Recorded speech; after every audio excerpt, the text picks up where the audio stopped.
নিজে যখন কোনো কাজ করতে পারবে না, অন্যের ওপর ভরসা করে থাকতে হবে, বিশেষ করে ঘর গোছানো, রান্নাঘর গোছানো এই কাজগুলো, তখন বাড়িঘরের এইরকমই অবস্থা হবে। মানে আমার যে প্রবলেমটা হয়েছে সেটা হয়তো তোমরা সবাই জানো। দেখো এই যে কতদিন 3-4 দিন ধরে আমি ব্লগে বলছি যে এই বাসনগুলো ওখান থেকে বার করা হয়েছে, যেখানে গ্যাস রাখা হয় ওখানে এই বড় বড় বাসনগুলো থাকে, কারণ এগুলো তো র্যাকে জায়গা হয় না। র্যাক মানে আর কি মানে এই যে বাসন রাখার যে ড্রয়ারগুলো, এগুলো তো জায়গা হয় না। ড্রয়ারগুলো তো আমি নিচু হয়ে ঝুড়ির বাসনগুলো তুলতে পারি না, আমার প্রদীপের ভরসা করতে হয়, ঠিক আছে।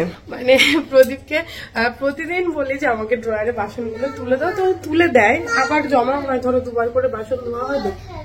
হ্যাঁ, তুমি কি খাচ্ছ? হ্যাঁ, এই দেখো একটা একটা করে ফেলবে। তুমি কি খাচ্ছ? হ্যাঁ, গোয়াভা খাচ্ছে। আমার একদমই নিচু হওয়া, তারপরে মানে এই দিকটা মানে মুভমেন্ট করানো পুরোটাই বারণ, সেটাও বুঝতে পারছো কেন। মানে যখনই আমার একটু নর্মালি বসে থাকছি তাতেই হচ্ছে ভেতর থেকে পয়জন গুলো বেরোচ্ছে। ব্যান্ডেজ করা রয়েছে পুরো পিঠের এই সাইডটা, একদম পুরো সাদা তুলো দিয়ে, মানে সেই হয় না চিপ চিপ টাইপের জিনিসগুলো দিয়ে ব্যান্ডেজ করা থাকে। আমি সবের নাম জানি না, ডাক্তার আর কি লিখে দিয়েছে। তো সেই জন্য আমি তো এইসব কাজগুলো আমি করতে পারছি না, শুধু দাঁড়িয়ে দাঁড়িয়ে টুকটাক রান্না বান্না এটাই করছি। তাও রান্না করে আমি আর কিছুই করি না, হালকা পাতলা রান্না করি, আবার গিয়ে বসে থাকি, পাপানকে খাওয়াই। মানে এই কাজগুলো করতে গেলেও যে প্রেশারটা এই হাতটার উপরে আসে, বিশেষ করে তো এটা ডান দিকে আমার হয়েছে, ডান হাতটা দিয়ে সবকিছু করতে হয়। আমি তো বাঁ হাতি নই, পাপানকে খাওয়ানো, স্নান করানো, আর রান্নার সময় নাড়া, সবজি বানানো, সবই আমার ডান হাতের উপর প্রেশার। নিজের স্নান করা, নিজের পরিষ্কার পরিচ্ছন্ন হওয়া, বিছানা গোছানো, একটা সংসারে সবকিছু কাজ না করলেও তারপরেও দেখবে প্রচুর কাজ থাকে, যেগুলো আমাকে করতেই হয়। তো এইভাবেই চলছে আমার দিনগুলো, এইভাবেই চলছে আমার সংসার। জানি না এটা থেকে আমি কবে মুক্তি পাবো, কবে পুরোপুরি ঠিক হবে। তারপরে ডক্টর অপারেশনটা করবে, অপারেশন করার পরে হয়তো আর কিছুদিন ভুগবো, তারপরে আমি একদম ফিট হয়ে যাবো। হ্যাঁ চলো, তো আরো একবার আমার নতুন একটা ব্লগে তোমাদের সবাইকে অনেক অনেক স্বাগত। আর আমি লীনা শুরু করছি আরো একটা নতুন ব্লগ, যে ব্লগটায় সারাদিন আমি কি করছি, কিভাবে সময় কাটাচ্ছি, সেটাই তোমাদের সঙ্গে শেয়ার করবো। আপাতত আমার রান্নাঘর থেকে শুরু করলাম।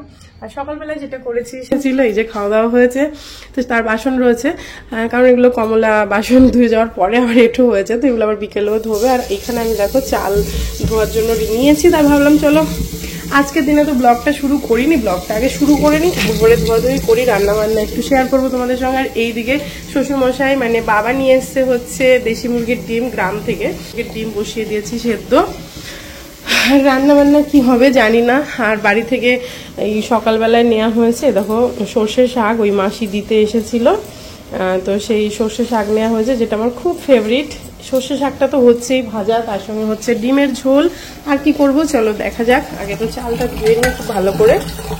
রান্নাঘরে এসে সবার প্রথমে ডিমটা বসিয়ে তারপরে আমি বাকি কাজগুলো করছিলাম। তো চাল ধোয়া কমপ্লিট, ভাতটা বসিয়ে দিয়েছি। এবারে যেটা করবো আলু টালু সবকিছু কেটে নেবো ডিমের ঝোল করার জন্য। আর এটা কি করছি বলো তো, এখানে 200 গ্রাম মতন গোবিন্দভোগ চাল ভিজিয়ে রাখছি, কারণ আজকে একটু নলেন গুড়ের পায়েস করব। কারণ এই বছর সত্যি কথা বলতে গুড়ের পায়েস করাই হয়নি।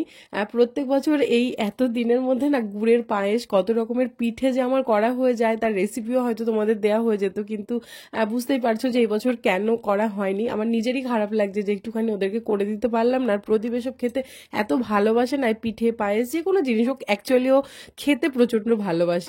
আমার ছেলের উৎপাত, এই যে সেদ্ধ ডিমটা সিঁড়ির ওপর থেকে ছুঁড়ে মারলো, যে নিচে গিয়ে দেখো ভেঙে চুরচুরে হয়ে গেল। ওকে ধরতে গিয়ে এদিকে তো গ্যাসের ফ্লেম বাড়ানো ছিল, এইদিকে দেখো ডিমটা পড়েনি, কিন্তু যেহেতু হলুদ নুন দেওয়া ছিল, হলুদটা পুড়ে দেখো কালো হয়ে গেল একটা সাইড। এটাকে ধুয়ে ঝোলে দিতে হবে। মানে কি অশান্তি বলো তো, এই বাচ্চা নিয়ে যদি রান্না করতে হয়, আর সেই বাচ্চা যদি হয় দুরন্ত। মানে এখন গিয়ে নিচে ওকে বসিয়ে দিয়ে মাদুর পেতে খেলনা টেলনা দিয়ে বসিয়ে দিয়েছে। ওখানে আবার কি থেকে কি করবে ভগবান জানে। মানে চোখের সামনে থেকেই একটা কিছু ঘটিয়ে বসে থাকে, হয় পড়ে যায়, নালে এটা ফেলে দেয়, হাত কেটে নেয়, এই করে দেয়। আর চোখের আড়াল হলে কি হবে ভাবো। এবার রান্নাটা তো করতে হবে তাই না, প্রবলেম হয়ে যাচ্ছে। এদিকে গ্যাস জ্বলছে, এবার ভয় লাগে মানে গ্যাস জ্বলা অবস্থায় এদিক ওদিক মানে করতে। আবার চলো ফটাফট রান্নাটা করি, আর ওই মাঝে মাঝে গিয়ে গিয়ে ওকে দেখে আসি। আজ সামান্য একটু পেঁয়াজ রসুন আদা দিয়ে আমি করব, মানে দেশি মুরগির ডিমের ঝোলটার, যেহেতু একদম 2-3 কোয়া রসুন আর একটুখানি আদা, ওই জন্য শিলনোড়ায় বেটে নিচ্ছি, মিক্সিতে তো হবে না। তো এই সব মশলা টশলা দিয়ে আমি সুন্দর করে কষতে দিয়ে তারপরে হচ্ছে একটু পরে ভালো করে কষে গেলে ঝোল দেবো। বদমাসটা এবার কি করছে চলো তোমাদেরকেও দেখাই। আমি বসিয়ে রেখে এসছি।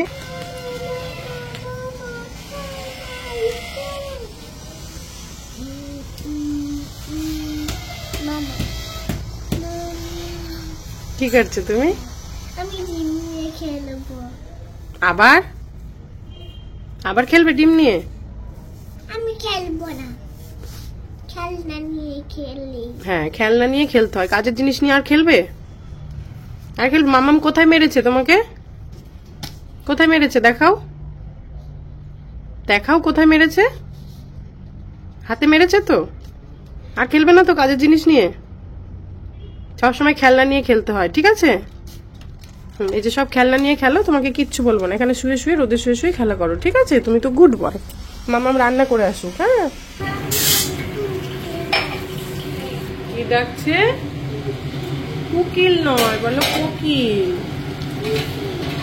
কোকিল কোকিল। আবার সারা কি নিচ্ছ? তুমি খেলনা নিয়ে খেলবে বললে এই মাত্র, যাও ওখানে খেলনা নিয়ে খেলা করো, যাও ওটা দিয়ে যাও, ওটা দিয়ে যাও।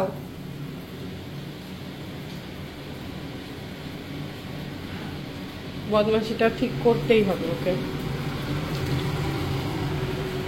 আর এদিকে পায়েসের জন্য কিন্তু আমি দেখো দুধগুলো সব দিয়ে দিচ্ছি। আর এখানে 2.5 লিটার দুধ আমি দেবো। আর অ্যাকচুয়ালি আমি 3 লিটারের 3টে প্যাকেট আনতে বলেছিলাম, প্রদীপ পাইনি বলে সব 500 প্যাকেট এনেছে।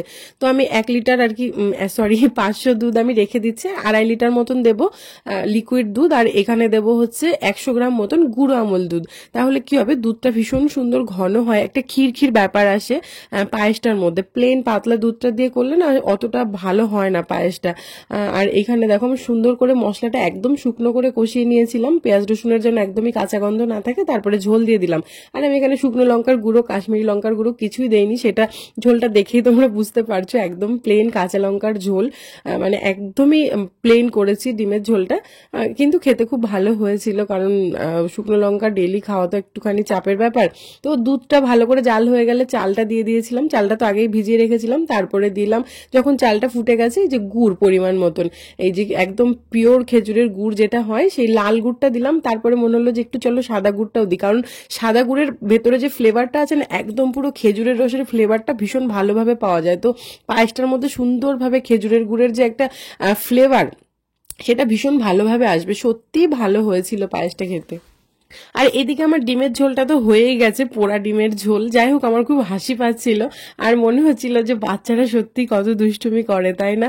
বেশ ভালো লাগে, কিন্তু একটু তো বকতেই হয়, তাই না? মানে ওকে ভয় দেখানোর জন্য, কিন্তু আমার খুব ভালো লাগে এই দুষ্টুমিগুলো দেখতে। চলো, এদিকে পায়েসও কমপ্লিট আর সর্ষে শাকও কমপ্লিট। বলো এলোমেলো, এটা স্লোগান হয়ে গেছে। হ্যাঁ গোছানো বিছানা যদি এরকম দিনে 10 বার এলোমেলো করে, তাহলে কার কেমন লাগে? বাবা ধরো, পড়ে যাবে কিন্তু। আমি চা করতে গেছি। এই যে দেখো, এই যে দেখো, এই যে দেখো, এই যে এখান দিয়ে এগুলো থাকে সাজানো, এগুলোকে সব নামিয়ে এগুলো এখানে রেখেছে, আর এখানে ওর গাড়ি সাজিয়েছে। হ্যাঁ মাম্মামের কষ্ট হয় না, ব্যথা না? হ্যাঁ একটুখানি পড়তে বসিয়েছিলাম, পড়াশোনা তো করলোই না। আমি দাঁড়াও, চা করতে গেছি, সেই জন্য এখন পড়াটা ছুটি। আমি চা করে চাটা খেয়ে নি, তারপরে আমি বসবো তোমাকে নিয়ে। পড়াশোনা না করলে আজকে ছুটিও নেই, ঘুমোতেও দেবো না, খেতেও দেবো না, কিচ্ছু না। হ্যাঁ কেউ আটকাবে না, দাদু আটকাবে না, কেউ আটকাবে না। তুমি এগুলো গোছাও, যেরকম এলোমেলো করেছো সেরকম গোছাও। পুরো বাড়ি দেখো, না ছড়ালে না উল্টালে ওর ভালো লাগে না। আর সেই যে দুপুরবেলা না, আসলে কি হয়েছিল বলতো, পাপা প্রচন্ড দুষ্টুমি করছিল, তো এবার ওকে নিয়ে আমি রান্না বান্না করছিলাম। একবার দৌড়াদৌড়ি করছি, একবার ওর কাছে যাচ্ছি, তারপরে তাড়াহুড়ো করে করছি, হাতটা নাড়ছিলাম। তো মানে রান্না করার শেষের দিকে আমার এই ডান সাইডটা, যে পাশটায় আমার আর কি ইনফেকশনটা হয়েছে, সেই মানে এত যন্ত্রণা পুরো এই সাইডটা জুড়ে, আমি না থাকতে পারছিলাম না। কোনো রকমে স্নান করে পাপানকে খাইয়েছি, এখানে বসেই টেবিলে, মানে আমরা সবাই খেয়েছি। খেয়ে দিয়ে আমি ঘুমিয়েছি। হয় না, শরীর ক্লান্ত থাকলে অ্যান্টিবায়োটিক খেলে দেখবে ঘুম পায়। তো তো আমি ঘুমিয়েছি, ঘুম থেকে উঠলাম এই সন্ধ্যের সময়। উঠে পাপানকে আজকে পায়েস খাইয়েছি সন্ধ্যাবেলায়, ওকে আর দুধ টুধ খাওয়াইনি, পায়েস খেয়েছে, একটু আপেল খেয়েছে, বললো আমাকে আপেল কেটে দাও। তো আপেল মানে ওই 1-2 টুকরো খেলো, বাকিটা পুরো নষ্ট করলো, ফেললো। যাই হোক, আর এখন হচ্ছে প্রদীপের আসতে একটুখানি রাত হয়েছে, প্রদীপ খেয়ে দিয়ে বেরিয়েছিল, তো এখন প্রায় 8টা বেজে গেছে। বাবাও বাড়ি ঢুকে গেছে, আজকে সন্ধ্যা থেকে চা খাইনি, যেহেতু প্রদীপ ছিল না বাড়িতে, খেতে ইচ্ছেও করছিল না, একা একা শরীরটা যেহেতু ভালো না, তো আমি পাপানকে নিয়েছিলাম। তো এখন প্রদীপ বাড়ি এসে গেছে পুজো দিতে, মানে সন্ধে দিতে আর কি মেনলি, যেহেতু আমি তো দিতে পারছি না। এইবারে হচ্ছে আমি বসিয়েছি চা, একটু চা না খেলে ভালো লাগছে না, প্রচন্ড ঠান্ডা যেহেতু পড়েছে। তো এবারে আমি আর প্রদীপের জন্য আর কি, মানে আমার আর প্রদীপের জন্য করছি হচ্ছে গ্রিন টি, আর যেহেতু বাবাও চলে এসছে, বাবা আর মানিক রয়েছে, ওদের দুজনের জন্য করবো হচ্ছে কফি। আর এই যে দেখো পায়েস, সে দেখো আর কতটুকু রয়েছে, পায়েসের ডিমান্ড হয়ে গেছে আজকে, পায়েসটা সবার খুব ভালো লেগেছে। এই দেখো ও খেতে চলে এসছে পায়েস, মানে খুবই টেস্টি হয়েছিল বলছে সবাই, প্রচন্ড ভালো হয়েছিল। পাপা তো 2বার খেলো পায়েস, দুপুরবেলায় ভাত খেতে বসে আজকে পায়েস খেয়েছে।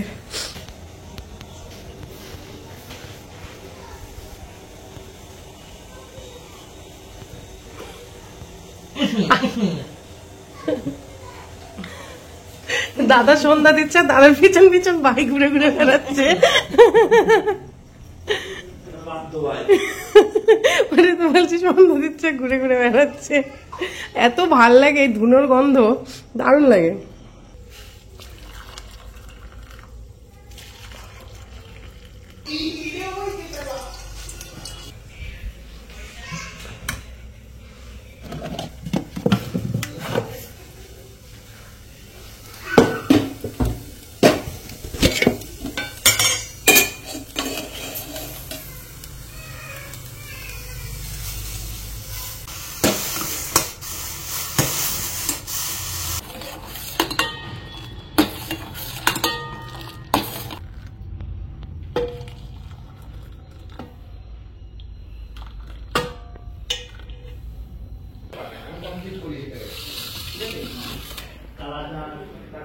দেখ পুরো ধোঁয়া হয়ে গেছে, এটা একটু নাও তো।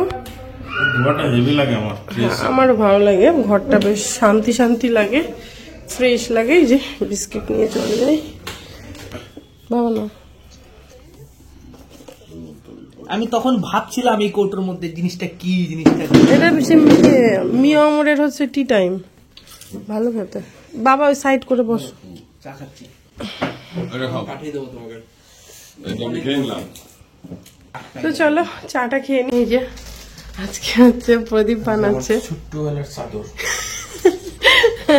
এটা হচ্ছে প্রদীপের ছোটবেলার চাদর, ওই জন্য বলে ছোট্টবেলার চাদর। কি দিচ্ছ? নুন নুন বেশি হয়নি তো আমার? না না, গাজর কতটা দেবো? এইটা তোমার কোন কত বছর বয়সের চাদর? মানে 7 বছর। দেখো চাদর কত ভালো আছে এখনো, আমার এখন বয়স 37।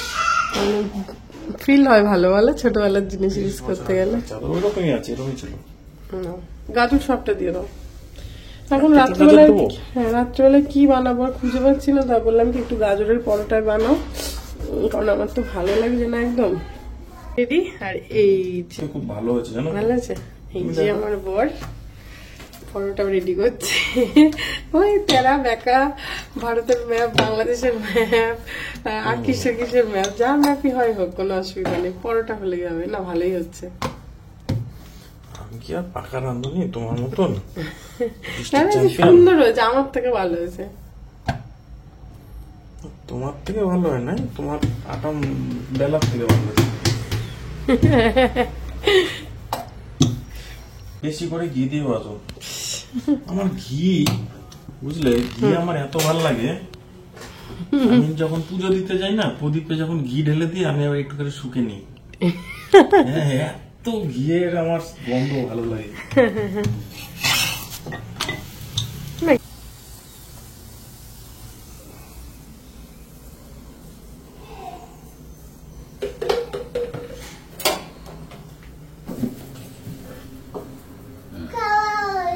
হ্যাঁ দাদু ফার্স্ট হয়ে গেছে, কিন্তু তুমি তাড়াতাড়ি খেয়ে নাও, সেকেন্ড হবে, তাড়াতাড়ি তাড়াতাড়ি তাড়াতাড়ি তাড়াতাড়ি ফিনিশ করো। এটা ফার্স্ট, এটা ব্রেকফাস্ট, এটা ব্রেকফাস্ট নয়, এটা ডিনার। রাত্রে যেটা খেতে হয় সেটা ডিনার, আর সকালে যখন স্কুলে যাওয়ার সময় খাও সেটা হচ্ছে ব্রেকফাস্ট। বুঝতে পেরেছো? এটা কি ডিনার বলো? বলো এটা ডিনার, বলো বলো আমি ডিনার করছি, বলো। বলো ডিনার করছে। কি করছো তুমি? ডিনার করছি। বলো কি করছো?